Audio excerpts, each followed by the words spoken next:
పాపం Pratap Telugu film review by allrounder star Ballem Vedu Madhav. Cinema నిడివి 2 గంటల 30 నిమిషాలు, కరెక్ట్గా 2:30 గంటల సినిమా. ఈ సినిమా వచ్చేసి comedy, drama, romantic, US 16+ certificate వచ్చిన ఈ సినిమా విడుదల తేదీ 17 ఏప్రిల్ 2026. సో తిరువీరు అనగానే మనకు గుర్తుకొచ్చే పేర్లు, ఫస్ట్ జార్జ్ రెడ్డి 2019లో వచ్చింది ఈ సినిమా. ఆ తర్వాత పలాస 1978 2020లో వచ్చింది. 2022లో మసూదాతో హిట్ కొట్టాడు. ఆ తర్వాత మళ్ళీ 2025లో the great pre wedding show అనే సినిమాతో మరొక హిట్ను కొట్టాడు. అది నంది అవార్డు కూడా, అంటే గద్దర్ అవార్డును అందుకుంది. సో తిరువీరు డిఫరెంట్ సినిమాలు చేస్తూ వెళ్తున్నాడు. 2026లో ఇప్పుడు పాపం ప్రతాప్ అనేటువంటి ఒక సైకలాజికల్ సినిమాని చేయడం జరిగింది. ఇందులో ఏరోనాటిక్ స్లీపింగ్ డిజార్డర్ అని చెప్పేసి ఒకటి కొత్త డిజార్డర్ని కనుక్కున్నారు. దీనికి మందు కూడా లేదన్నట్టుగా అవసరాల శ్రీనివాస్తో చెప్పించారు. సో ఈ సినిమాలో అవసరాల శ్రీనివాసు, తిరువీరు, తర్వాత పాయల్ రాధాకృష్ణ, ఈమె సందర్భాన్ని బట్టి వీపు నగ్నంగా చూపించింది సినిమాలో, బ్రాతో సహా. వెనకాల ఇట్లా పైన పైజామా లేపేసి నా వీపు చూడు అన్నప్పుడు నగ్న దేహం వెనుక కనబడుతుంది. ఎంతవరకు అంటే నడుము వరకు, వెనుక వీపు భాగం నగ్నంగా కనబడుతుంది. సో అట్లా అజయ్ ఘోష్ ఈ సినిమాలో ఇంపార్టెంట్ పాత్ర. దేవిప్రసాద్, రఘుబాబు, రాశి సన్నబడింది, గొంతు వేరే వాళ్ళు మాట్లాడారు. సో రవి అంతోని ఫ్రెండ్ పాత్రలో రాణించిన ఈ సినిమాకి డైరెక్టర్ వచ్చేసి ఎస్బి దుర్గ నరేష్, నిర్మాతలు వచ్చేసి రుద్రదేవ్ మదిరెడ్డి, రాకేష్ రెడ్డి గడ్డం, సంగీతం వచ్చి కేఎం రాధాకృష్ణ, ఆనంద్ ఫేమ్. సరే, ఇక సినిమా సంగతి ఎలా ఉంది అంటే, ఫస్ట్ ఈ ఉషా కిరణాలు తిమిర సంహరణాలు అంటూ మనకు ఈటీవీ వాళ్ళ సహకారంతో ఈటీవీ విన్ వాళ్ళు తీసిన సినిమాలు ఈ మధ్య అన్నీ కూడా సక్సెస్లు కొడుతున్నాయి వాళ్ళవి. మరి చాలా సక్సెస్ఫుల్ సినిమాల్ని ఈ మధ్య మనం చూసాము. మొన్న ఒక కుర్రోడి సినిమా దగ్గర నుంచి మొదలు పెడితే ఈటీవీను సక్సెస్లు, మళ్ళీ రాధా రాంబాయ్, రాజువేడ్స్ రాంబాయ్, అంతకుముందు యూత్ సినిమా, ఇవన్నీ కూడా వరుసగా సక్సెస్లు అవుతూ ఈటీవీని వాళ్ళకి ఒక మంచి పేరును తీసుకొచ్చిన సినిమాలుగా నిలబడ్డాయి. సో ఇప్పుడు ఈ సినిమా గురించి వస్తే, పాపం ప్రతాప్ గురించి, నిడివి 2:30 గంటల సేపు ఎంటర్టైన్మెంట్ ఏ విధంగా చేశాడంటే, ఫస్ట్ మనకు ఈటీవీ విన్ను సమర్పణ అనేసరికి ఎందుకు ఒక సక్సెస్ వైబ్రేషన్ వచ్చింది. ఎందుకంటే గతంలో చెప్పాను కదా, ఈ 2-3 సినిమాలు వాళ్ళవి తగిలాయి కాబట్టి ఈ సినిమా మీద న్యాచురల్గానే ఒక పాజిటివ్ ఫీలింగ్ అనేది ప్రేక్షకులకు చూడకముందే వచ్చేసింది. ఆ తర్వాత ఆ వైబ్ అనేది క్రియేట్ అయ్యింది దానివల్ల, ఆ గత సక్సెస్ల వల్ల. సరే, ఇంకా సక్సెస్లోకి వచ్చిన తర్వాత చిరంజీవి, రామోజీరావు గారు కలిసినటువంటి ఫోటో పెట్టడము అభిమానులకు కొంచెం ఇంకా ఆసక్తి కలిగించే విధంగా చేసింది. ఆ తర్వాత ఇక ఈ డైరెక్టరు ఎవరైతే ఎస్పి దుర్గ నరేష్ ఉన్నాడో, ఆయన తీసుకున్నటువంటి పాయింట్ ఏంటంటే, ఏరోనాటిక్ స్లీపింగ్ డిజార్డర్లో ఏంటంటే, నిద్రలో అతను ఏం చేస్తున్నాడో ఫైట్స్ చేస్తాడు, కుంఫూ చేస్తాడు, బ్రూస్ లాగా ఫీల్ అవుతాడు, మేజర్ లాగా ఫీల్ అవుతాడు, అతను గన్ పట్టుకొని పేలుస్తున్నట్టు ఫీల్ అవుతాడు, ఇవన్నీ చేస్తూ ఉంటాడు. సో ఫస్ట్ మనకి డిజార్డర్ చూపించకుండా చిన్ననాటి నుంచి అతను ఇష్టపడుతున్నటువంటి ఒక అమ్మాయి, ముఖ్యంగా కేఎం రాధాకృష్ణ పాటలు బాగున్నాయి, ఆ అమ్మాయితో యూత్లో ఉన్నప్పుడు వాళ్ళిద్దరూ కలిసి ఉన్నటువంటి ఇది చూపిస్తారు. తండ్రి ఏమో అజయ్ ఘోష్ ఇతన్ని చిన్నప్పటి నుంచి ఏదో గొప్ప ప్రయోజకుని చేయాలి, కలెక్టర్ చేయాలి నా కొడుకుని అనుకుంటే, ఇతను పుల్ల లైస్లు అమ్ముతానని, ఆ తర్వాత ఇట్లాంటి చచ్చు సలహాలన్నీ ఇస్తుంటాడు. అంటే చిన్న బిజినెస్లు పెట్టుకుంటాననేసరికి కొట్టడానికి పరుగుతున్న వస్తుంటాడు, స్నానం చేస్తూనే కొడుతున్నాను, బెత్తం పట్టుకొని కొడుకుని కొడుతుంటాడు. అలా పెరిగినటువంటి తిరువీరు ప్రతాప్ అనమాట, వీర ప్రతాప్, పెళ్ళైతే ఆమెని శోభనంలో ఎక్కేసి దున్నేసి తన మగతనాన్ని చూపించుకోవాలని వీర విజృంభణలో ఇట్లా మీసాలు మెలేసేటువంటి పరిస్థితిలో ఉంటాడు. సో అటువంటి పరిస్థితి అయిన తర్వాత మొదటి శోభనం జరుగుతుంది, 2వ రోజు జరుగుతుంది, 3వ రోజు జరుగుతుంది. 3 రోజులు కూడా బాగా ఫుల్ ఎక్కేసాను, తొక్కేశాను, ఆమె బాగా అలసిపోయేలాగా చేసేసాను అనుకుంటాడు. అనుకున్న తర్వాత సడన్గా 4వ రోజు పంచాయతీ పెడుతుంది. పంచాయతీ పెట్టడానికి మన కాజా అసలు ఏం జరిగిందో చెప్పడానికి డబ్బులు అడుగుతారు, 200 అడిగితే, గోపరాజు రమణ, ఇతను క్యారెక్టర్ చాలా బాగుపడింది ఇందులో. రగులుతుంది మొగల్పోత టైప్లో సెక్స్ అంటే ఇష్టం ఉన్నటువంటి వ్యక్తిగా, సెక్స్ నవలాలు చదువుతుంటాడు, తర్వాత ఊహించుకుంటూ ఉంటాడు, దొమ్మరోల దగ్గరికి వెళ్తుంటాడు, రిగార్డింగ్ డ్యాన్సర్స్ దగ్గరికి వెళ్తుంటాడు. ఆయన ఒక క్యారెక్టర్ డిఫరెంట్గా ఉంది ఈ సినిమాలో. మంచి డ్రెస్ వేసి చక్కగా గోపరాజు రమణని కూడా బాగా చేశాను. కాకపోతే శబ్దాగ్రహణము ఏదైతే ఆడియోగ్రఫీ ఉందో అది వాయిస్‌లు కొంచెం అంటే పెంచడంలో తగ్గించారు కొంచెం. అంటే ఎక్కువ సౌండ్ వినబడలేదు. అది కొంచెం శబ్దగ్రహణం కొంచెం చూసుకోవాల్సింది. అంటే సౌండ్ మిక్సింగ్ కరెక్ట్‌గా అనిపించలేదు సినిమాలో.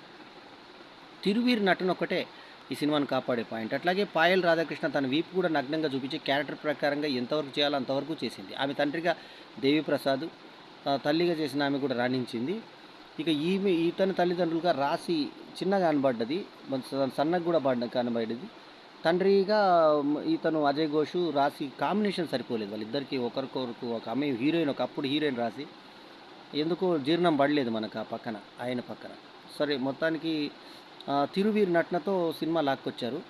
సరే ఇంకా విషయం ఏంటిదంటే ఇంకా ఫ్రెండ్‌ది కూడా రవి యాంటోనీ కామెడీ కూడా బాగానే వర్కౌట్ అయింది సినిమాలో. ఆ తర్వాత ఏంటంటే ఇతను నిద్రలో తంతాడు, కొడతాడు పిల్ల అని.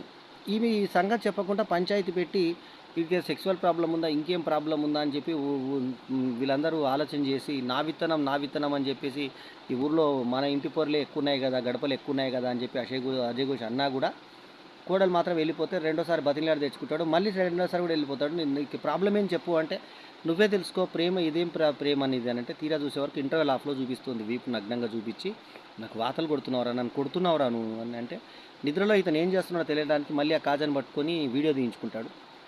ఫ్రెండ్ పక్కన పడుకుంటే ఫ్రెండ్ కూడా కొడతాడు. ఫ్రెండ్ చెప్పాడు. ఆ తర్వాత తెలుస్తుంది ఇతను నిద్రలో కొట్టే అలవాటు ఉందని. ఊరందరి ముందు పడుకొని చూపడం అంటే, ఊరందరి ముందు పడుకొని అందరు ఊరోళ్ళందరినీ కొడతాడు. అప్పుడు కొట్టినప్పుడు ఒక ఆమె ఎవరో వాళ్ళ మనసులో పెట్టుకొని ఎవరో కొట్టారా నన్ను అని ఒక అతను అంటాడు, ఊరతను. అన్నప్పుడు నా లుంగిలోకి దాక్కో అని చెప్పేసి అంటే, నేను లుంగిన నన్ను దూరమంటవరా అని ఒక లేడీ వచ్చి బాగా కొట్టిపోతుంది ఒక అతన్ని. అదొక కామెడీ, ఒక సెక్స్ కామెడీ పెట్టాడు. అది మిగతా పెడితే వీరందరూ నీకు మొగతనం లేదు కాబట్టి నీ పెళ్ళాం వెళ్ళిపోయిందని రకరకాలుగా కామెడీ గేలి చేస్తారు. సో 2 సార్లు వచ్చి 2 సార్లు వెళ్ళిపోతుంది. మూడోసారికి ఇంకా వాళ్ళే ఊరే వదిలిపెట్టపోదామని దేవిప్రసాద్ వాళ్ళు తండ్రి కూతురుతో ముందు తగాదా పెట్టుకుంటే, కూతురు అంటుంది చిన్నప్పుడు అల్లారు ముద్దుగా పెంచి ప్రాబ్లం వచ్చినప్పుడు కూతుర్ని పక్కకు వదిలేస్తారంటే అప్పుడు దేవిప్రసాద్ దగ్గర తీసుకుంటాడు కూతుర్ని. సో అట్లా ఆప్యాయంగా ఇది చేసుకుంటారు. లాస్ట్కు మొత్తానికి ఏంటంటే ఈ ప్రాబ్లం ఏంటి, నిద్రలో ఇది ప్రాబ్లం అని తెలిస్తే ఆ సౌసల శ్రీనివాస్ ఒక అమెరికాకి వెళ్ళబోతున్నటువంటి సైకాలజిస్టు. సో అతను ఏరోనాటిక్ స్లీపింగ్ డిజార్డర్ని నేను తగ్గిస్తానని ఎంతవరకు ట్రై చేస్తాడు. సో మందులు వేసుకొని తర్వాత అతనికి తగ్గింది వీసీఆర్లు చూపించి ఊరందరికీ చూపించి ఆ తర్వాత మళ్ళీ అక్కడ పడుకొని టైపులు అయిన తర్వాత లాస్ట్కి ఆమె ఇతను పెళ్లి చేసుకుంటుంది. తర్వాత ఇట్లాంటి సమస్యలు వచ్చి విడిపోయే జంటలకు కాకుండా మంచి కలిసి ఉన్నటువంటి జంటలకు ఈ సినిమా అంకితం అంటూ లాస్ట్లో చెప్పిన తీరు బాగుంది.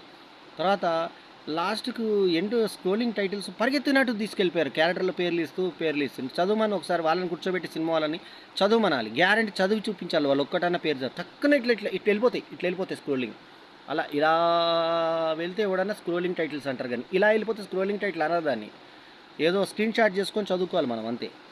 సో అది స్క్రోలింగ్ టైటిల్ మాత్రం తప్పిచ్చారు. సో సో మొత్తానికి ఏంటంటే ఈ ఈటీవీ విన్ సక్సెస్లలో ఈ సక్సెస్ కూడా చేరినట్టే అని అనిపిస్తుంది పాపం ప్రతాప్. సో దాని బడ్జెట్కి దాని రేంజ్కి ఓకే. అజయ్ ఘోష్ మాత్రం చాలా బాగా ప్రాణప్రతిష్ఠ చేశాడు. దీనికి మళ్ళీ యూట్యూబ్లో వాళ్ళు ప్రమోషన్ ఫంక్షన్ లాగా ఈ క్యారెక్టర్లను పెట్టి 3 రోజులకు నా పిల్ల వెళ్ళిపోయిందని తిరువీరు మంచు లక్ష్మితో చేయించినటువంటి ఆ ప్రచారం కూడా ఈ సినిమాకి కలిసి వచ్చింది. పాపం ప్రతాప్ అని తెలుగులో ప్యూర్ పేరు పెట్టడం జరిగింది. అయితే ప్రతాప్ అనే పేరు మీద వచ్చినప్పుడు సినిమాలన్నీ కూడా ఫ్లాప్లు అయ్యాయి. ఇన్స్పెక్టర్ ప్రతాప్ అని బాలకృష్ణ సినిమా అటర్ ఫ్లాపు. ఇప్పుడు ఈ పాప ప్రతాప్ పరిస్థితి కూడా ప్రేక్షకుల వద్ద పెద్దగా ఏమీ లేనట్టే అనిపిస్తుంది. సో ప్రతాప్ అనే పేరుతో కలిసి రాదనే ఒక సెంటిమెంట్కు మరోసారి ఇది ఊతమిచ్చింది. తిరువీరు మాత్రం డిఫరెంట్ సినిమాలు చేస్తూ వెళ్తున్నాడు. దీని గత cinema the pre wedding show, the great pre wedding show cinema మంచి కామెడీ సినిమా. ఇందులో హీరోగా మాత్రం అతని ఎలివేషన్స్ చాలా బాగున్నాయి. నటనకి చాలా ఆస్కారం ఉన్న పాత్రని చాలా సమర్థవంతంగా పోషించాడు. సో తర్వాత చెప్పుకోదగ్గది ఇంకా ఈవెన్ ఈ బ్యాడ్ షో చూపించి మరి పాయల్ రాధాకృష్ణ. రఘుబాబు డాక్టర్గా అలరించాడు. అతన్ని ఇద్దరు కలిసి కొట్టేటువంటి సన్నివేశాలు బాగా అలరిస్తాయి. కొంచెం సాగతీతగా ఉన్నా కూడా కామెడీ బాగా అలరిస్తుంది. రాశి మాత్రం తల్లి పాత్రలో సరిపోకపోయినా తనతో ఉన్నటువంటి హుందా నటనను ప్రదర్శించింది ఆమె. సో కేఎం రాధాకృష్ణ ఈ సినిమాకి ప్రాణమయ్యాడు. మంచి పాటలు పడ్డాయి. పాటలకు తగ్గట్టుగా మంచి హావభావాలు చూపించాడు తిరువీరు. తర్వాత నటి పాయల్ రాధాకృష్ణ. సో ఓవరాల్గా పల్లెటూరు వాతావరణంలో ఒక అతనికి ఇట్లా స్లీపింగ్ ప్రాబ్లం ఉంటే ఆ కూతురు వాళ్ళు ఎవరైతే కోడలుగా వచ్చిన అమ్మాయి ఎంతో కష్టంగా ఓర్చుకొని తన భర్తను ఏ రకంగా సాధించుకుంది, పంచాయతీ పెట్టినా కూడా లాస్ట్‌కి ఇది చేసి, లాస్ట్ పంచాయతీలోనే మళ్ళీ తన కూతురు భార్యను తీసుకుపోతున్నట్టుగా అందరికీ చెప్పి మరి ఇతను పెళ్లి చేసుకునే సన్నివేశం బావుంటుంది. అంటే మళ్ళీ కాపురం తెచ్చుకునే సన్నివేశం బావుంటుంది. ఈలోపు నీళ్ళలో కారుకూతలు కూస్తున్నటువంటి వాళ్ళను అజయ్ ఘోష్ తన కొడుకు గురించి కామెంట్ చేసి కొట్టడం. ఆ తర్వాత ఇంకా కొన్ని అతను తిట్టుకోవడము.